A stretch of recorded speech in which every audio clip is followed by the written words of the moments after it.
Hello and welcome back to Geekscape Book Club. Very excited to be back after a bit of a summer hiatus. As always, I am Christian Bladt, and today we are talking about Secret Invasion. If you watch our show, Marvel Movie Talk on Geekscape, you know we spent way too much time each week breaking down the TV show Secret Invasion. Fortunately for us and all of you, we're talking about the comic book Secret Invasion, the original series from 2008. Joining me is Garrett Briones. Garrett, thank you for being here. You actually were on our most recent episode back in June where we discussed Flashpoint. Had a great time doing that. Thank you for having me back, Christian. I love talking comics and I love doing it on the Geekscape platform. So it's just perfect time to come back. Absolutely. And someone who has been known at various points in his life as the Flashpoint is also with us, the one, the only, Mr. Eric Conner. Thank you both for being here today. Now, I was reading Secret Invasion for the first time. Is that the case for you, Eric, as well? I read some of it. That's what I realized because Civil War fed right into this, right? Correct. Yeah. I had, which by the way, I had read Civil War somewhere in the last, like, not quite decade, but after the movie, after I wanted to read it. So that was when I read that. But anyway, so you'd read some of this. Yeah, I think Civil War was one of those sort of limited run things that I really was into. And so I remember going through all of that, getting all of the spinoffs, everything, and then started getting into the Secret Invasion, but I don't think I got very far. In fact, the first issue I'm reading this, I'm like, oh shoot, I think I own this. I bought it on Amazon, and then but as I read, I realized no, I don't. It's not tracking. You just remembered some of it. But now, Garrett, you were all in on Secret Invasion. In fact, you needed to actually dust off your old storage locker to get your hands on the actual issues that you already owned, correct? Yes, I was a kid when Secret Invasion was coming out, and I remember the advertising in a bunch of magazines. Like I would get magazines that would be tangentially related to comics, and they had my trade actually has the they had some of them like Embrace Change, and it would be like a human hand and a scroll hand, or like a scroll couple, like a scroll male and a like all those things. And so I didn't have a comic book shop when I was a kid or in my hometown. So I had an issue. I think I got it when we were on like a beach trip where it was issue 2 of Secret Invasion, and you'd flip it over and it was New Avengers 41, which is also written by Brian Michael Bendis. And it tied into the event. And so I had that. And then about a few years ago, maybe 2012, 2013, I got my hands on the trade paperback, and I read it all those years ago. So it's been a while. I had to reread it to refresh myself. It's been a good minute. Yeah, I read it digitally, but it sounds like it was the same collection that you read, because you did have some of those ads. Like there's, a group of human kids with a Skrull kid, and everybody's having fun. I mean, by the way, I went over to the site. It's Embrace Change is it's not active anymore. I'm sorry to tell you. Oh man. So we shouldn't embrace the change. Guess not. And we can question whether or at least buy the URL. I mean, I guess we all could maybe chip in a few bucks. I'm sure Marvel will be like, oh yeah. We can question whether or not he loves us. There's a lot of doubt. Yeah. So I mean, it is kind of it's an interesting conceit. This idea that not only are Skrulls among us, they've been here for some time. And look, you can tidy up some continuity that way. Like, oh, this Elektra, it's a Skrull, so not really dead. And you can you definitely deal with a lot of stuff in that way. There were definitely some moments. Some of it had happened leading into this event. Now, I was well aware that there were numerous crossovers and tie-ins. I did not read those. I would have liked to have had time, and maybe if it was as simple as like, click this link here to go to that issue, but it was just reading the trade paperback online. But I feel like it's boy, when you start getting bogged down into some of those crossovers, I mean, the big event series, the first one that I lived through, like buying new comics month to month, was Secret Wars 2. I mean, I began reading comics around the time of the first Secret Wars. We're talking about the original in 1984 into 85, I think. But that didn't actually have all the tie-ins and crossovers. Well, Secret Wars, they were like, you basically got to buy everything that comes out in the next year because at some point everything's going to cross over. So I think that that's important to note, that I didn't feel like, oh, I'm missing huge things. You know, when I've admitted that I read Crisis on Infinite Earths for the first time only a few years ago, and there's also numerous crossovers to that. But that collection definitely doesn't make you feel like, but where did the Blue Devil go? Do you care? Because if you don't care, then it's fine. You know, so it's not gonna, you know, all the important stuff happens in the pages of the main event. But so you had read it, Garrett, about somewhere around 10 years ago. Yes. What did you think reading it now and sort of being reminded of like, oh, I think differently about this than when I would have read it, you know, a decade ago or whenever exactly that was? So rereading it, I did it yesterday. I wanted it to be as close to the show as possible. I remembered this era of Marvel was always one of my favorites. I always just, you know, Bucky Barnes as Captain America. Thor had just come back a few years prior. J. Michael Straczynski had brought him back with Olivier Coipel. And then, you know, post Civil War, pre the Dark Reign that is set up at the end of this this book, I did feel a certain sense of nostalgia.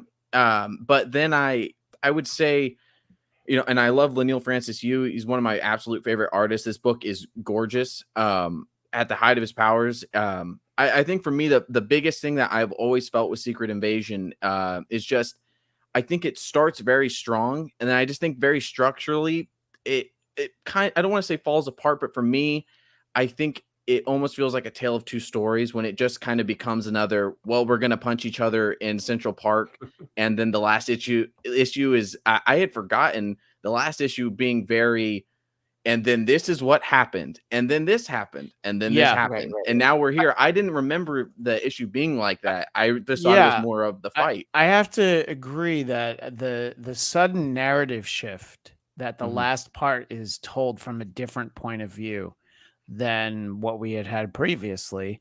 Yeah. You know, and it's almost like that. No. Yeah. And that almost works like if it had happened for an issue in the middle and it's like, we're going to focus on this character and this one, but it's like, we're going to tidy it up. And it's almost like, well, why did you use that device? You know, it was a little jarring when I was first reading it, actually, because of course you're like, wait, who's this? You know, I mean, you figure it out, but you know, when it's not immediately apparent. Yeah. Well, go ahead. And if I can piggyback on that for a sec. So it also happens around the time, and slight spoiler alert, one of the, maybe I won't say the name, but one of the major characters dies. And you mean in this book or in Civil War?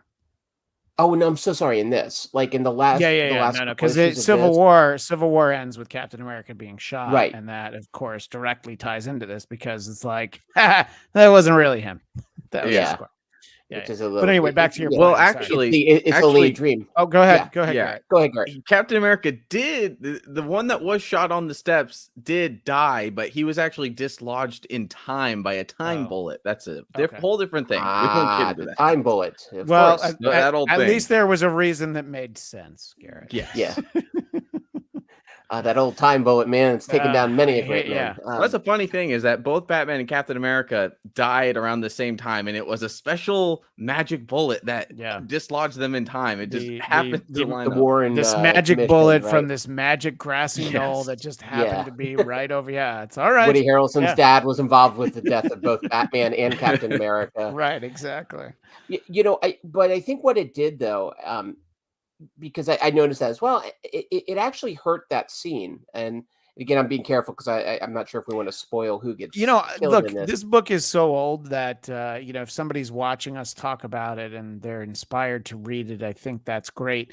But also, when characters die in continuity, it's not so much a spoiler anymore because they always figure out ways from there. Like, they figured out a way to have Mar-Vell in this, and he's like the one character that they always try to keep him dead and come up with other ways.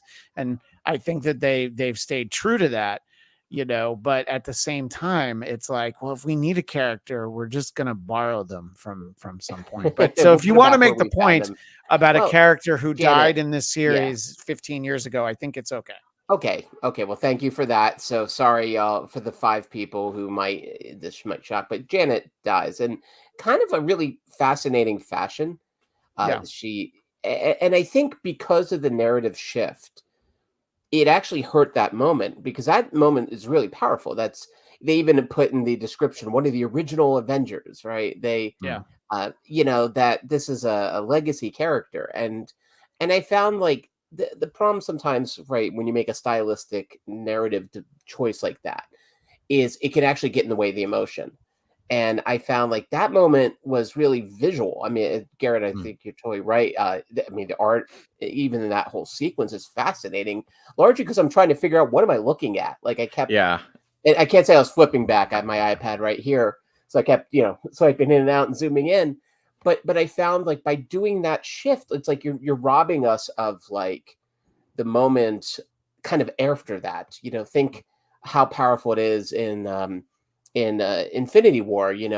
Spider-Man just turns into dust, but staying with Tony for the moment after that is the thing that really hits us. And so I think like that was the problem. Is you do a narrative shift, whatever, but when you have a moment like that, like it actually hampered it a little bit. But It's a great point I do. because we should be getting it from the point of view of multiple people, maybe even everyone Sure. who's there, but instead Yeah. we're getting one specific point of view, and it's not Hank Pym's point of view. I Right. mean, it's It's not just it's not very even cold and analytical. yeah. Yeah. It's just matter of fact. He This is what deserves better. happened during the fight. It's not Yeah. the characters in the moment, like, oh my gosh, a founding Right. Avenger, one of my closest friends. Some Thor was also a founding Avenger. He's the one who has to get rid of her. That Yeah. would, if we could have been with Thor more in that Yeah. moment, even that it just happened too. Yeah, it just did not work with what was happening. And it didn't jive with the 7 previous issues that had nothing like that. Yeah, no, I definitely I agree, and that scene in particular is a great representation of why that choice didn't work as well for me. I don't think it ruins the ending, but you feel like you would Yeah. have been able to get so much more out of it. Yeah. In true superhero story fashion, there are some great big what we would call set pieces, really really big fight scenes and stuff, and they don't only take place in New York City, they also take place in the Savage Land. And this was an image that Eric had sent to me because anytime that Phoenix is fighting a dinosaur while everybody else it's fun to look at, and I think that the sequence works very well. But I do have to say that reading it's like, and I know we're supposed to be confused, but when characters are talking to other versions of themselves and you don't know if either, which one's a Skrull, maybe they're both Skrulls. This idea that they're trying to convince Tony he's a Skrull, but he isn't, and Right. then of course, as you read it, you're like, or is he? I think the confusion works in that way. It's just some of the character interactions. I'm like, I don't even know what to think about this Wolverine talking to that Wolverine, Yeah. But maybe, I don't know, maybe I'm just slow. Garrett, what did you think sort of reading that where you had multiple versions of the same characters squaring off in the Savage Land? I loved it. Yeah, like I said, issue 2 was the issue I had where Right. this big battle mostly takes place, and so I read that thing. The book was so weathered after all. I haven't seen that book in years. I know it's somewhere in my other comic book storage, but I love that sequence. Yes, I think it's very easy to tell that. I'm going to assume that the Wolverine that looks like his first appearance in Incredible Hulk, I'm going to assume that's probably not my Wolverine. Like Correct. I Yeah. do like using the classic outfits. And I think especially I had forgotten with because I've read issue 2 so many times. I thought in my head, I was like, oh yeah, Bobby Morse, Mockingbird, she's a human along with the Skrulls, so that I completely forgot when issues later the other shoe of that drops, and it was like, no, she actually was a Skrull, and she was that good that she believed that she was the real Bobby Morse, even knowing about that October 12th date. Yeah. That made that moment hit a lot harder. And to the only tie-in I've ever read, I said, was New Avengers 41, which I wanted just to give a little spotlight on that issue because it is really, really good. It features when everybody gets thrown out of whack when that T-Rex attacks. Spider-Man gets thrown aside and he ends up on an adventure with Kazar and Shauna, the She-Devil of the Savage Land. and it's them and their tribe going up against the Skrull Captain America, and you see flashbacks to the Skrull Captain America being chosen, being indoctrinated, having his memories changed, and it's just him on a Captain America-esque like one man stand against this army who just freaking out, saying that he's Captain America, until they eventually drop him with all these blow darts and he turns back to his Skrull form. And I just always remember this image of him foaming at the mouth in his green, he's his Skrull form, but he's still wearing the Captain America outfit, and he's just freaking out on the ground after he's lost, just saying, "I'm Steve Rogers, I'm a male, I'm a super soldier, I'm an Avenger," all these things. I love everything that happens in the Savage Land. Maybe we say they're a little bit too long issues, layout wise, but I really enjoyed that battle in the Savage Land. Yeah, no, I think the Savage Land is, always it's always a great backdrop. Obviously, the new X-Men went there previously. The all new, all different new X-Men. Sort of during the height of the Phoenix Saga, pre-Dark Phoenix. Obviously, in the Roy Thomas, Neil Adams run, they went there as well. And I mean, it is an interesting idea that it's like, oh yeah, just down in Antarctica, there is the Savage Land. And I think from what you're describing, that does sound like it would be particularly interesting. There's definitely things that you can tell. There's even a reference of like, yeah, you guys get out of here. I think Shannon's just going to take care of whoever's left. You could tell like, all right, that probably continued that story there. I don't know. Eric, did you get any kind of feeling that, they were setting up things that you were like, oh, I'd be interested in this? Or did you feel like it's all right, I've gotten enough for, maybe it's for the sake of doing this for the show that, you're like, well, I've now bought this digitally. I can't, I'm not reading this in real time where I could just go, in terms of publication, I just go back to the comic shop and pick up a couple of tie-in issues. Or did you feel like you were missing out on some of that stuff, Eric? Well, I mean, first of all, Garrett, I'm very sad that a young Garrett didn't have a comic book shop locally. And I feel like we might need an episode of this just dedicated to how you, despite that, persevered and became the gentleman you are today, the knowledgeable gentleman and scholar that you are today. It really is interesting when you read this one on its own, because it's really kind of like almost like like a meat and potato kind of storytelling. Like it gets just to it. Like we don't take many left or right turns. We're sort of barreling straight ahead. And so, Garrett, what you just pitched as you're describing it, I'm like, actually put on my computer. I'm like, I would like to read that issue now. And so I think it was kind of unique because, right, when we read this after the fact, you are just reading sort of the center of the storm, but with the understanding that the winds took characters all sorts of places. And I think this works pretty well overall as its own thing. As I'm reading this, I didn't find myself asking a lot of these like sort of dangling thread questions. So I think it actually, as an 8-issue collection, you could read it, and let's say you only read this and nothing else, you'd be fine. But it's kind of like how MCU has been using the TV shows as almost like, well, you can keep coming in the movies without ever watching those shows, and you'd be all right. But if you actually hang out and watch the show, like if you actually watch WandaVision, then that one little sort of tossed aside line about, no, it's not about New Jersey. Don't worry about New Jersey. Yeah. It's actually a pretty remarkable adventure. But you could actually watch Doctor Strange without really getting hung up on that moment. And I felt the same thing here. I wasn't necessarily hung up on the moments where you could sort of see, okay, now we could branch off here, especially because we're in so many different parts of this sort of universe. We have so many different characters. They have to repeatedly almost remind you where you are and who you're with, because it's a very epic tale. But I didn't feel like I was missing out on something just by reading these 8 together. Right. I think that the key is, sort of the Disney Plus model is a good one in terms of things that are supplemental but not essential. Reading about this in the time that it was published, Marvel's website had e-comics. There was a Secret Invasion prologue, which was 7 pages. And then the best part of this fact, and the reason I bring it up, was Secret Invasion Home Invasion, which was, remember, this is 2008, a MySpace video blog featuring a young teenager named Kinsey Walden and her fears regarding her brother's strange behavior. And there was a accompanying comic book. So I love the idea that it was, let's utilize MySpace, because of course, at that point, to have a Facebook account, I believe you still had to have a .edu email address. Take a quick detour because one of our great friends from Marvel, Marvel Movie Talk, I almost said the name of a different show. Happy birthday. Great to see Cam Egan spending some time with us. We're talking Secret Invasion.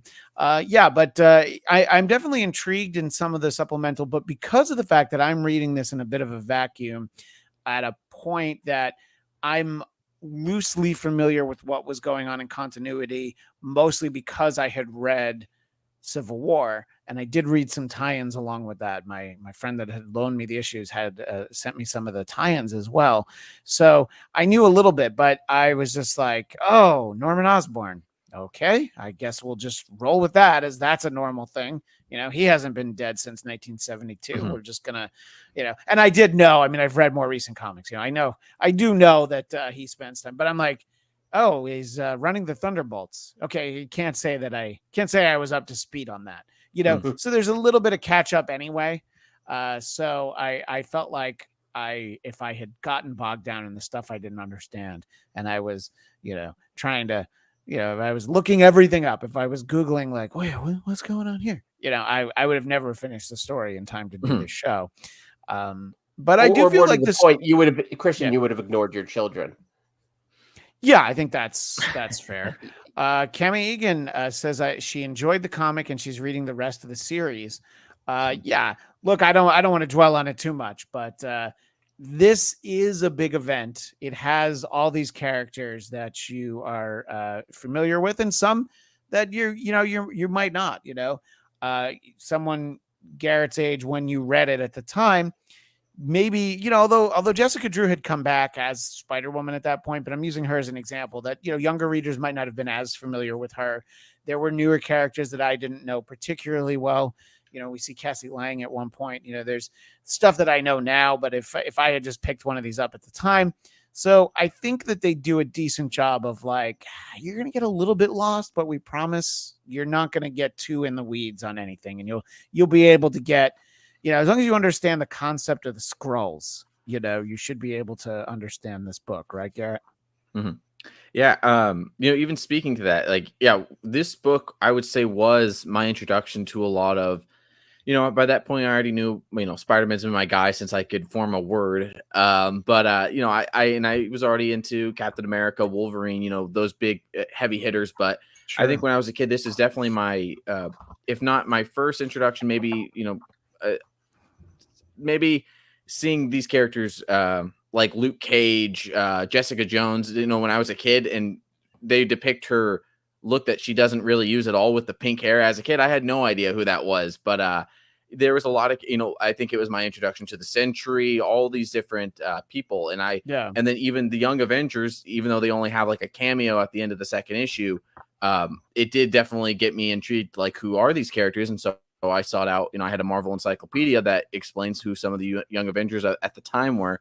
But even that one was outdated because they had, characters like Speed, who wasn't yet really a thing, but he's a thing in this book.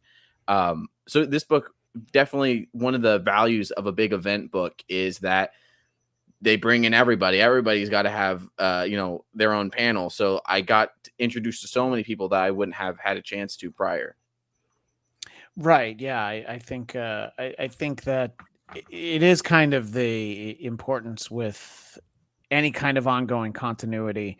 I mean, it's a little bit harder with these major events, but the idea is always that any new issue that comes out is going to be somebody's first issue. Yeah. So you do want to recap things, but at the same time, you're like, well, you can't spend too much time on the recap. So, a lot of it is people will figure it out as they go along.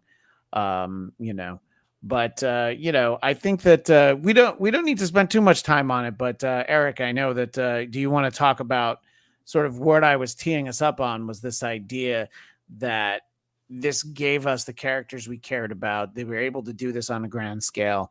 And when they weren't going to be able to deliver a TV show that worked in this way, they probably shouldn't have done it, I guess. I mean, they could have told a different story, but I guess you have the IP, you have Secret Invasion as the phrase, people know it, and you'd already announced it. So you're like, well, let's just roll with that. I mean, in a loose way, yes, that is what the story told. It was a secret invasion of Skrulls using what they set up. But I don't know. In a lot of ways, it just would never have worked with the MCU universe because of the characters that we don't have. That whether it's that Disney doesn't have the rights to, or they just haven't introduced yet. The only Mockingbird we ever got on TV was on Agents of S.H.I.E.L.D. So it's entirely questionable as to whether or not that counts. And I know Ivan Soto is usually in our chat on our regular show. He'd be very upset that we could even cast aspersions onto whether or not Agents of S.H.I.E.L.D. is canon, but it's hard to make a case that it is, in all honesty. But what's your thought on that? Let's just spend a quick moment and we'll get right back to the book, Eric. Yeah, Garrett, I don't know if you sat through the Secret Invasion show or not. Oh, you're not on the Geekscape text thread. Okay. Yeah, we're all survivors here. Well, it's all scar tissue that you're looking at, especially with me, much more so than them. I'm so glad I did not read this before watching that show. And again, I knew Secret Invasion. Like I said, I think I'd read a couple of the issues of it, especially because Civil War really pulled me back into comic book reading for a good chunk of time there. But it's amazing, like some of the panels I pulled out, even the ones like the ships coming to Earth, that battle in the Savage Lands with the dinosaur. These are they're set pieces. They're the stuff that made us, comic book fans. I mean, for us, for Christian and I, like we read this or saw this when we were considerably older, but imagining, Garrett, like you're describing being a kid reading in this, us with Secret Wars 1. And that sort of scale and scope. And the second we saw it was going to be a TV show, it's like, okay, well, it couldn't have that scale. The frustrating thing, though, is just the term invasion. This was an invasion. I mean, and even the one that I don't think I sent you a panel from, Christian, but when they basically had the virus affect everything, affects Tony's suit, affects Avenger Tower, like affects the shield carrier, like I think like that for me as a set piece was incredible, was just seeing how the entire world was turning to crap. And that's the kind of stuff where I'm like, well, that's an invasion, right? Right. The epic scale of this is throughout the storytelling.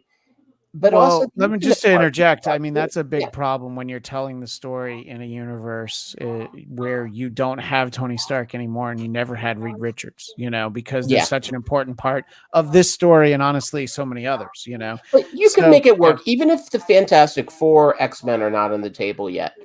This really could have been the next great Marvel, phase. The build up to a Secret Invasion where how do you top all the heroes together against all of Thanos' crew? Well, them against themselves could have been, a remarkable thing to sort of top that. But, now they blew it. I mean, like Secret Invasion came out and left us all kind of numb. And that is the last thing I felt when I was reading this was numb. Yeah, no, I agree. And look, there's definitely a lot of cool moments, when you have sort of the reemergence of the heroes. Garrett, you referenced Luke Cage. I like the interaction between, the Luke Cage, the more modern Luke Cage that we're familiar with, and then he's face to face with 70s Luke Cage. Is like, what's all this? And I don't know. There's definitely a lot of little moments like that. When you were rereading it yesterday, Garrett, were there things that jumped out as in like, oh yeah, I hadn't thought about this because, I read it 10 years ago. Were there little interactions or even, big character scenes that you were like, oh, this really stands out, where maybe it didn't sit in your memory when you thought back on the story, but reading it again yesterday, you're just like, oh yeah, these interactions are pretty great. I think one of the MVPs for me, I've always been a big Fantastic Four guy, so I loved how much of a role Reed Richards had, and I love how steeped in continuity it is. That one, obviously there is the they keep talking about how this is prophecy. They've been told by their prophets this is what they need to do. Especially this book not only comes off the back of Civil War, but it comes off of Marvel's Annihilation event that really revitalized their space and their cosmic books. And in that book, the Skrull Empire they are really badly hit by the Annihilation wave, and so it obviously comes off the back of that they need a new home, all these things. But I just love that the Skrulls are so petty that a good reason why they're doing this is because early on in the Fantastic Four, the Kirby Stan Lee days, Reed Richards turned some Skrulls into cows and just mind wiped them, and they just thought they were cows, and that they rightfully so. I would be kind of mad too if someone did that to sentient beings. They completely changed that. I just love that. And yeah, I loved getting Reed in there, and I enjoyed Abigail Brand. I always enjoy when she shows up. I think that character I think she's a little underutilized a lot. And so I loved her one woman mission, talking about how she knows how to speak Skrull, but she's not very good at it. So she's kind of having to wing it. So basically, yeah, I would say those two I very much enjoyed their little side mission to get Reed back into the main story. Garrett, actually, I had a quick question about Agent Brand. So I actually did a little homework on her. So she started in, was it the Joss Whedon run of X-Men? Yes. Astonishing X-Men, I think, right? Mm-hmm. Was there a spinoff from this involving her? Because I was so into how she got introduced, and then this moment here that you're sharing, Christian, where I've never seen Reed look worse than he did in this one panel, where he just looks like he got hit with a steamroller or something. Look, sometimes after a certain age, you need to put your face on before you see the public. Oh, this was me 5 minutes before we go live. Yeah, I mean Garrett doesn't have to deal with this, but for the rest of us. But Garrett, was there an Agent Brand storyline separate from this, if you remember? She's always shown up in a lot of things. She has romantically been linked to Hank McCoy, the Beast, many times. So she's popped up in many X-Men books. There was a Sword book a few years ago written by Al Ewing. She heavily featured in that because anytime Sword shows up, Abigail Brand is there. Except in the MCU, funny enough. But yeah, she featured heavily in that. She's also featuring heavily in the X-Men Red book right now, also written by Al Ewing. I would say that those are some recent books that she definitely has popped up in a lot. I don't think she's ever had her own solo series, but she always pops up in Sword series or when Sword is featured. Yeah, I even noticed her abilities listed was pyrokinesis, and then my favorite, multilingualism. So it's like the idea, okay, I can control fire and I know how to speak Yiddish. I think that's a hell of a skill. Yeah, I would agree. What I like is, this is one of those, there's so many characters that are present and are involved, but in some ways you don't see a lot of them. Like, I loved the fact that, Luke needs a favor. So, he's getting help from somebody, and it's Cloak from Cloak and Dagger, who's like, yeah, I'll take you here, but I'm not helping you steal Tony Stark's jet. And I was just like, oh, I mean, I was in the 80s, I was a big reader of Cloak and Dagger. I always found them to be interesting. It was a very dark series, sort of, they did a little anesthetization of their backstory, where it's just, some synthetic heroin leads to the creation of them, but then it turned out they were mutants. But anyway, so I liked that. But a character that we get early on, or at least we think we get, but it turns out to be a Skrull, is somebody that some of us have discovered because of the MCU. I'm, of course, speaking of Countess Valentina Allegra de Fontaine, who on the big screen and the small screen is Julie Louis-Dreyfus. I thought, if I let's see, when did we first see her? It was in the Falcon and Winter Soldier series. So if I had read this before that, they wouldn't have registered. You know, it would be right up there with Abigail Brand and like a character I don't know. And you know, we get some classics like Dum Dum Dugan, you know, who predates the Marvel universe, you know, from the Howling Commando, stuff like that. And I don't know, just some of the key people who've been replaced by Skrulls, you know, Jarvis, the Avengers butler. It's like, well, yeah, that's you definitely want to get him early, you know, because just the unfettered access. And so, you know, feel free to, as we go along, either of you just jump in with any characters that you were glad to see. I was a little confused on the timeline with Carol Danvers, who was back to being Ms. Marvel at this point, but not yet Captain Marvel. Yes. And you know, and then there's After Binary, you know, from the X-Men. I know she had a couple other iterations, but that's all right. It's you know, it didn't take away from the story. There are characters that I like seeing, her, Jessica Drew, you know, all of them. But one of the things I wanted to talk about was that, at least to me, and maybe it's an Italian issue, Reed Richards is like, oh yeah, I figured out how they're able to hide the fact that they're Skrulls. And that's when we learned that Hank Pym was a Skrull. So he tries to take him out. But did they explain it and I just missed it? Because I was just like, well, yeah, what did he figure out? Am I dumb? You can say he got like a magic gun at one point, right? Yeah, I think he just that I do agree that I don't think it's ever clearly articulated. Yeah. It is just kind of like, oh, I figured it out. It's just a cloaking thing, but it's never like, okay, but like, what is it? I figured it out and I can counteract it. And yeah, I don't know. Look, sometimes you don't need it, but like on Star Trek, they usually take a moment to go like, all right, look, this is going to be some bullshit right here, but we're going to say a bunch of words. We're going to tell you how it happened so that we've at least addressed that maybe this doesn't make sense. And then it's just like, Reed's like, oh, I figured it out. But and this gun will counteract it, you know. So it's the line from The Martian. I'm going to science that. And then he swore. I never know what Geekscape if I'm allowed to swear or not, to be honest. I mean, I swear too much. So if you're cautious, it probably negates my my potty mouth. Let's get this question in from Cami Egan. I may not have caught the reference, but a few times a character says he loves you. What was the significance of this? I thought that, I'm glad you asked this because I referenced it earlier.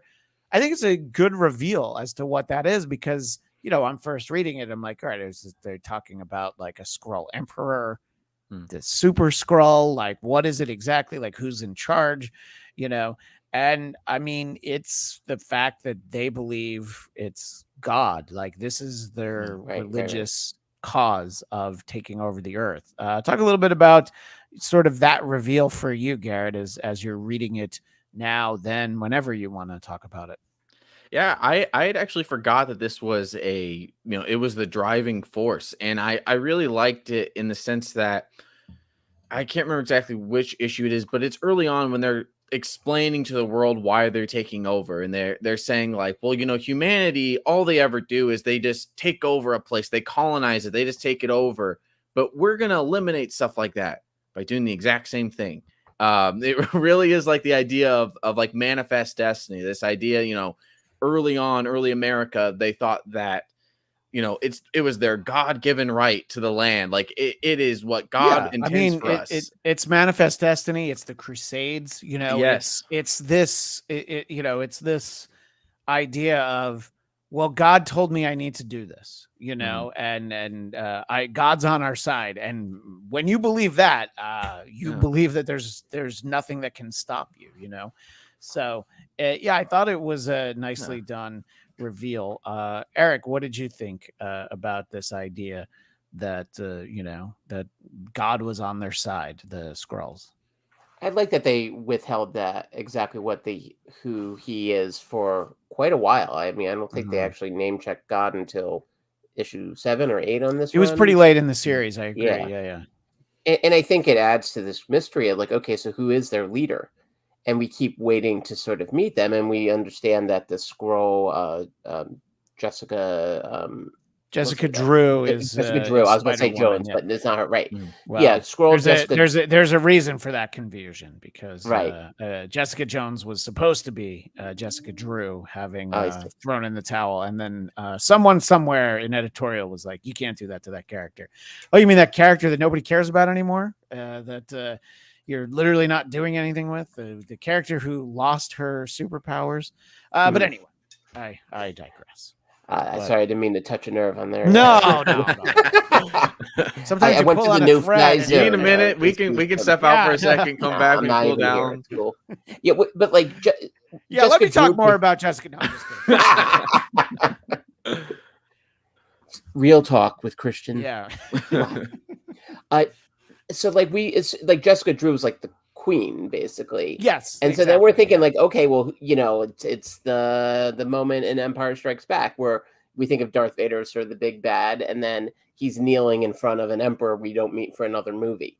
And I think here that I kept expecting, right? Okay, who's going to be he wins the reveal, and then the idea that it's God, it was actually pretty fascinating because you're right. It then makes it, then you can connect this to, unfortunately, so many moments in human history, including recent history. You don't have to go back very far. You don't have to go back to the Crusades to link it to something that, unfortunately, we got going on in our universe in 2023. So, no, I thought that was an interesting choice and a powerful one.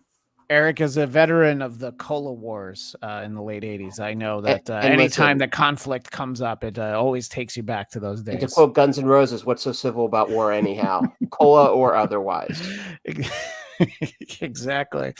Yeah, I think that we're talking about all these characters, and for our visual audience, I'm just looking over my shoulder and I'm seeing the 70s Luke Cage and the iteration of Wonder Man that I like, where he's got the red jacket on, and look, there's times where Jean Grey, it's like, well, you're not the Phoenix anymore, but that was the coolest costume you ever had, so just go ahead and wear it and we'll figure it out, and it's it's interesting when the X-Men are kind of ancillary characters in here, but I like that there's so many toys in the sandbox that they're playing with that we get to look at.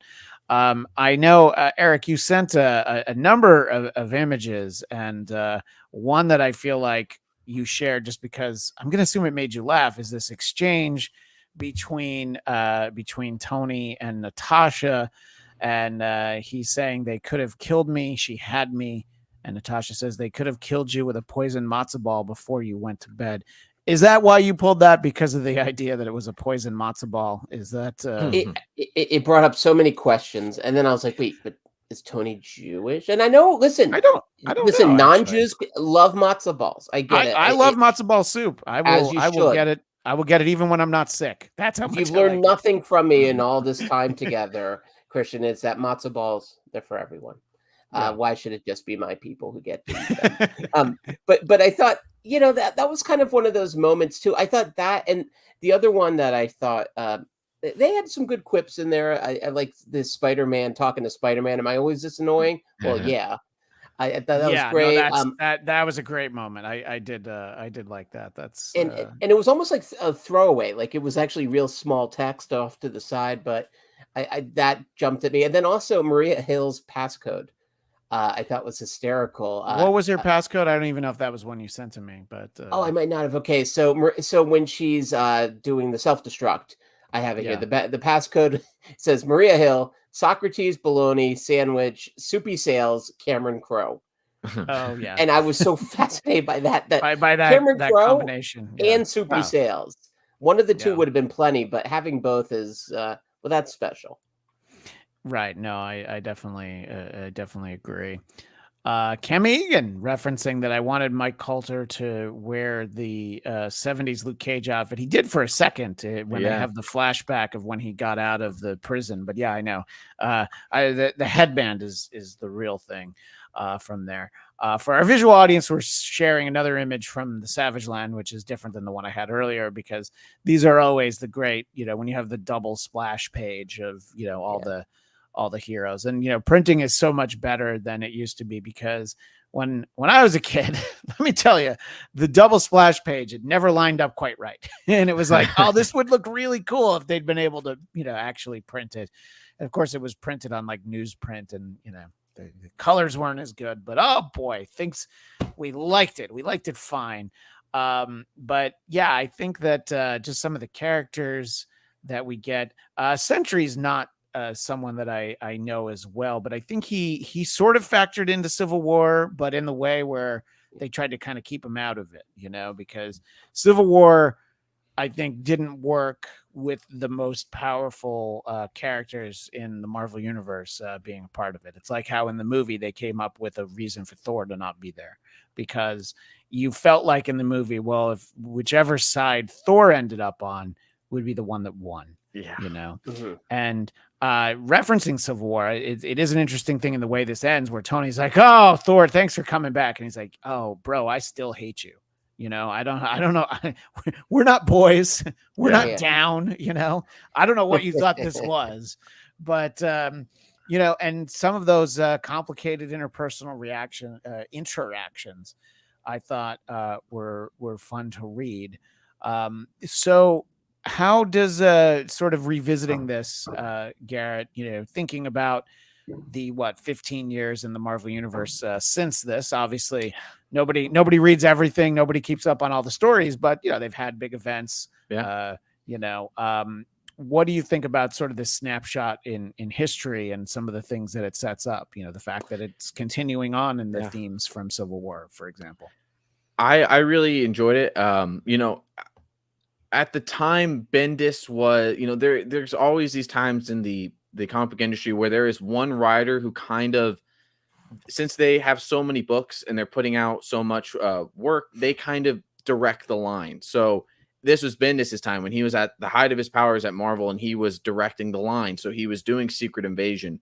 Right after this, he was writing the Dark Avengers book during Dark Reign, which is a very, very fun comic book run where you have members of the Thunderbolts and some other not great people pretending to be superheroes. You have Wolverine's son Daken being the new Wolverine. You have Matt Gargan being Spider-Man. Like, they're all pretending to be Norman Osborn becomes the Iron Patriot. And I always enjoyed how there's almost like a trilogy that Bendis creates with Secret Invasion into Dark Avengers, and then it culminates in another event book called Siege, where the Dark Avengers don't like that Asgard is now above Oklahoma, and they don't like that that Thor is just kind of like this tertiary person who's not signing up with them. So they decide, let's just go cripple Asgard. Let's just go sack it. Let's just go take it. And it is, to me, the culmination of a story that begins all the way in Civil War. It is the moment the Marvel Universe finally gets over the Superhuman Registration Act. They put aside their petty differences, and you have Captain America, Steve Rogers, Thor, and Iron Man finally shoulder to shoulder fighting again.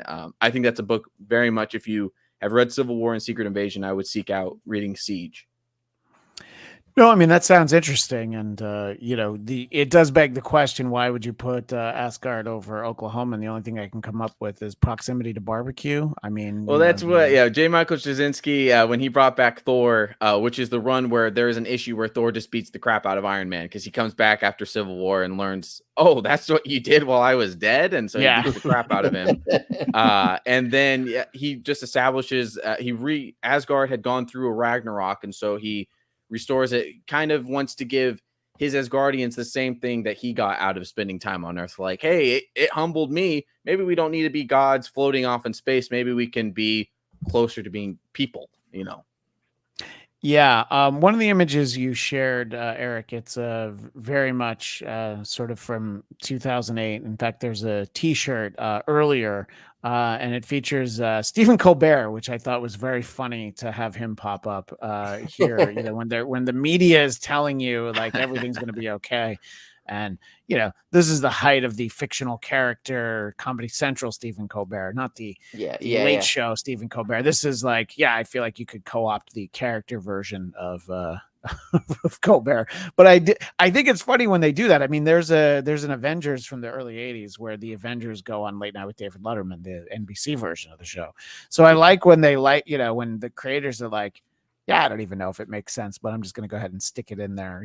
There's definitely, little nods and things that you'll get from time to time. And I always I have to admit, even, when I was a kid and the pop culture references were kind of fewer and farther between, but I enjoy that. I mean, it's the idea of like, well, particularly with Marvel, right? They're in our world basically. And they don't, why should they hide that? Like, if you're going to do the news, why not do that? Why not have some recognizable faces? But the idea that he's a Skrull, I don't know, that was one of those, like, if they did that on the TV show, maybe not in the tone, and I use that word very loosely with Secret Invasion, the TV show, but that might have been a fun moment to actually have Squirrels have already, reached the media. When you get into TV and the media, then it's like Disney. So then it's like, well, then it's got to be Jimmy Kimmel because that's ABC. So you see, there's already you're already rewriting the or you the option. or you go political. You say it's the OWN network. Not one of them is human.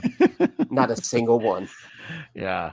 Look, it's good that it, sometimes these crossover books, like they did one, I can't remember what it was called now. It was like during the pandemic, so the publication got thrown off. It was like with all these plants. It wasn't Empire. Good. Yeah, Empire with a Y. Yes. Oh, it was. I was like trying to be excited about, because Marvel ceased publication briefly. So did DC, in the early onset of the pandemic. And then they figured out, how to get the presses rolling again. And then it was like, that was the big crossover. And I was like, oh boy, I really wish this was better, but that's, this didn't have any of those sort of shortcomings because, obviously this had the advent of being done first. You can deal with the Skrulls. And, it's a great idea for a threat, I mean, it's, you think about the idea of the Skrulls and, just sort of being replaced and just the tip of the iceberg of the amount of science fiction that has dealt with that, from Terminator to the reboot of Battlestar Galactica, just the idea that the people you see aren't necessarily who you think they are, and being able to have it where it's like, you can't figure it out because, in past interactions with shapeshifters, Wolverine goes, nope, that's not them, and you're like, okay, well, we can't have that, so, but look, I was glad to get a chance to read it. And I agree with you, Eric, reading it before the TV series would have just added to the exasperation, with the end result there. But I was glad to get it. And I don't know if there's any more of these images you want to make sure I hit before we wrap things up.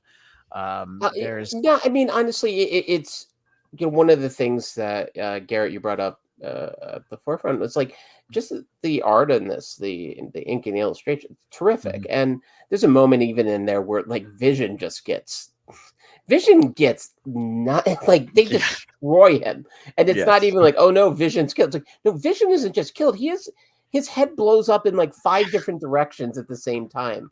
And I realized, poor Vision, he's like, I'm sorry to use a wrestling term on you again, Christian. He's a jobber sometimes in the Marvel universe. I appreciate the wrestling reference. He gets mauled. Oh, look at this. This poor guy for our radio wireless audience. He's getting shot in every orifice on his head that is available. Like there's something coming in or coming out. So it doesn't leave a shadow of a doubt there's anything left of him. And I'm thinking about, again, what like Thanos did to him in the MCU. It's like, man, this guy can't get a break. And they killed him twice. It's hard out there for an android, is I believe the way that the phrase goes.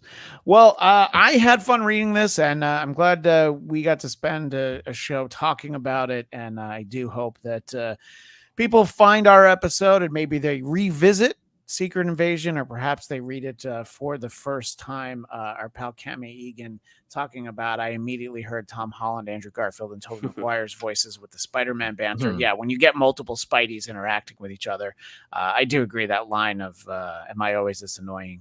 Yes, that is exactly how that interaction should go.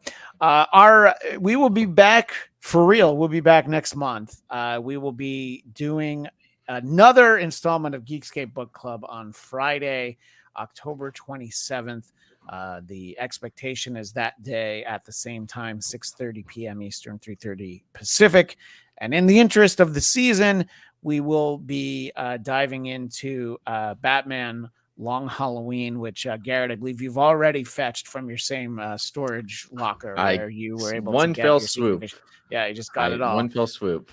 I have, and if you want the address of Garrett's comic book haul, please no, send me a don't, DM. Don't dox his private collection. Come on, too much money has been spent. That falls under the conceit of I've never read it. I have the trade paperback, but I specifically bought it for this show. I thought we were going to do it last year at Halloween time, and I actually don't remember. I think we did Black Adam, so maybe we could have done this one instead. But, we tried to not do the same characters too often. So I'm excited to talk about that then. And a programming note for those watching this either live or in the days after it's posted. Our show, Marvel Movie Talk, we will be back, and we are typically, right now, I was about to say something that would have been a lie. Right now, we're on Wednesdays at 11 a.m. Pacific, 2 p.m. Eastern. We will be back this upcoming Wednesday, the 27th of September, and we will be spending the whole show with Kenny Johnson, who created, wrote, directed the Incredible Hulk TV series. Geekscape fans may remember that I did a very lengthy sit down with him to talk about the 40th anniversary of the miniseries V. And in that conversation, I told him, I'm not even going to touch the Incredible Hulk. I'm going to have to talk to you about it another time. He was very agreeable. So if you've seen that conversation, you know that we'll get some great stories about the Bill Bixby, Lou Ferrigno Hulk, and looking forward to that.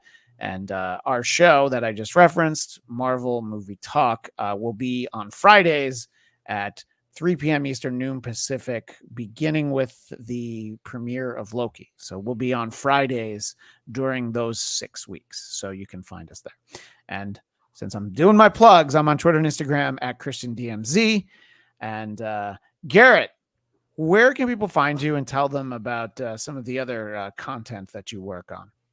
So you can find me on most things. I mostly just use Instagram at this point, but that's just at Garrett Briones. But I also have a podcast. It is called Not Just a Guy is the show about struggling storytellers, myself, and occasionally my guest. Every 2 weeks, I sit down with someone.